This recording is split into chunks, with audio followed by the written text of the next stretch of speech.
Let me tell you a story about someone I met today who's running a wonderful, worthwhile organization that's to help veterans. And he wants to help veterans.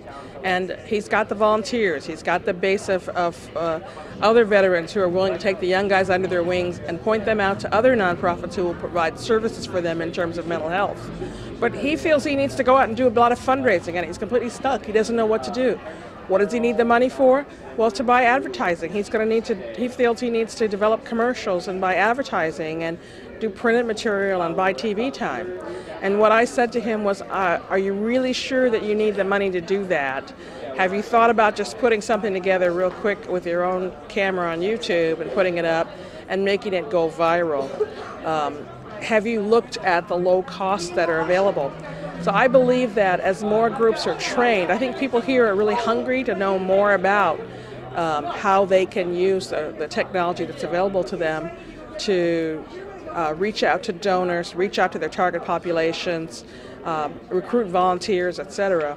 I think that if they could learn to understand how easily accessible all these means are, it doesn't take a brain surgeon or a genius to learn how to save a lot of money. And when you're out there flogging for money, maybe in this environment you may need to actually be flogging for money for direct services and less for those advertising, printed catalogs, printed materials, etc.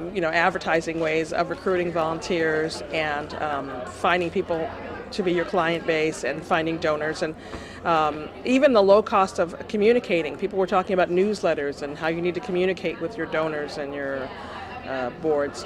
A lot of that can also be done very cheaply and inexpensively, and if you do a good job, your message might go viral, and in doing that, I think that will ensure success. I think there's just such a world now. People are not looking at the old media, and they're more depending on their friends and people that they know. So social networking is just becoming the way for people to find out what's going on.